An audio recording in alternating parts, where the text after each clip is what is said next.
আসসালামু আলাইকুম। আমরা আজকে দেখব যে স্কেচআপে আমরা কিভাবে একটি ডোর এবং উইন্ডোর ওপেনিং ক্রিয়েট করতে পারি। আমাদের এখানে একটা প্ল্যান আছে। আমরা প্ল্যানটাতে প্রথমে হচ্ছে যে ফেসগুলা ক্রিয়েট করে নিই। আমরা ফেস ক্রিয়েট করার জন্য রেক্টেঙ্গুলার টুল ইউজ করছি। রেক্টেঙ্গুলার টুল আমরা আর প্রেস করলে আমাদের রেক্টেঙ্গুলার টুল অ্যাক্টিভ হবে।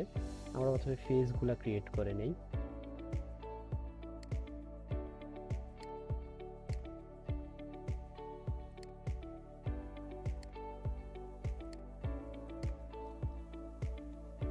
আমরা চারদিকে দেয়ালে ফেসগুলা ক্রিয়েট করে নিলাম। ফেস ক্রিয়েট করার পরবর্তী আমাদের কাজ হচ্ছে যে আমরা ফেসগুলোকে একটা সবগুলা গ্রুপ করে নিই।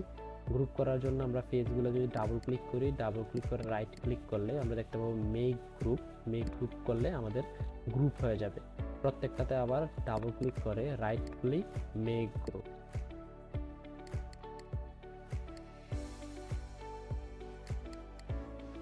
মেক গ্রুপ আমাদের গ্রুপ হয়ে গেল। আমরা এবার এই ফেসগুলাকে হাইড দিব। আমরা পুশ স্কেচআপে পুশ পুল টুল ইউজ করে আমরা হচ্ছে যে কোনো ফেসের হাইড দিতে পারি। আমরা হাইড দেওয়ার জন্য ফেসগুলোতে ডাবল ক্লিক করলে আমরা ফেস যে গ্রুপ আছে গ্রুপে ঢুকতে পারবো। ডাবল ক্লিক করলাম, ডাবল ক্লিক করে আমরা পুশ পুল টুল অ্যাক্টিভ করি।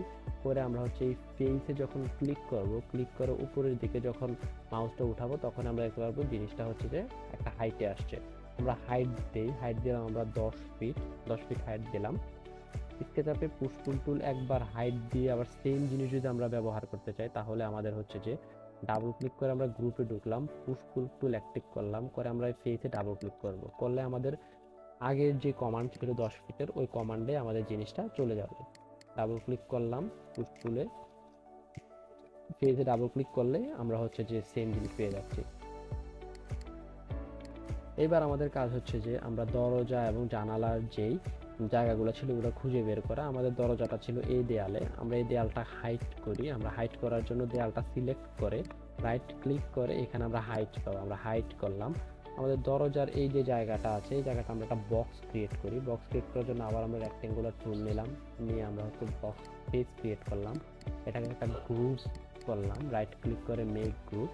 আমরা দরজার হাইট সাধারণত 7 ফিট, তার আমরা একটা হাইট দিই, হাইট দিলাম আমরা 7 ফিট। হাইট দেওয়ার পর আমরা এই জিনিসটা একটু দুই সাইডে একটু এক্সটেন্ড করে দিই, জিনিসটা এক্সটেন্ড করে দিলাম। দেওয়ার পর আমাদের কাছে হচ্ছে আমরা যে দেওয়ালটা হাইট করেছিলাম ওটা আনহাইট করি। আনহাইট করার জন্য আমরা হচ্ছে যে এডিটে আনহাইট থেকে হচ্ছে আমাদের লাস্ট, আমরা লাস্ট এটা আনহাইট করছিলাম, এই কারণে আমরা লাস্টটাকে আনহাইট করছি। এবার আমাদের যে কাজ করতে হবে, আমাদের এই যে সলিড টুল আছে, সলিড টুল ব্যবহার করে আমরা মূলত এখানে ওপেনিংটা ক্রিয়েট করব। আমাদের এতটুকু জায়গা বাদ যাবে, এই জায়গাটা আমরা এই কারণে এই বক্সটা সিলেক্ট করলাম। করার পর আমাদের এই যে সলিড টুলস থেকে এখানে সাবস্ট্রেক আছে, সাবস্ট্রেকে ক্লিক করলাম, করে আমাদের হচ্ছে যে এই যে দেয়ালটা আছে দেয়ালে যখন আমরা ক্লিক করব অটোমেটিকলি আমরা আমাদের দরজার জন্য একটা ওপেনিং পেয়ে যাব। সেম ভাবে আমরা জানালার জন্য আমরা একটা ওপেনিং ক্রিয়েট করতে পারবো। আমরা জানালার জন্য ওপেনিং ক্রিয়েট এই দেয়ালটা একটু হাইট করি। আমরা হাইট করলাম, হাইট করে আমাদের জানালার এই যে জায়গাটা আছে এই জায়গায় আমরা জানালার জন্য একটা পেজ ক্রিয়েট করি। পেজটার আমরা গ্রুপ করলাম। এই জানালাটা আমরা হাইটটা দিই, মূলত আমরা জানালার যতটুকু হাইট আমরা ততটুকু দিলাম। দেওয়ার পর আমরা হচ্ছে যে এই যে দুই পাশের যে ফেজগুলো আছে একটু এক্সটেন্ড করে দিই, এক্সটেন্ড করে দিলাম। আমরা দেয়ালটা এবার আনহাইট করি। আনহাইট করার জন্য আমাদের এডিট থেকে হচ্ছে যে আনহাইট থেকে লাস্ট আনহাইট করলাম।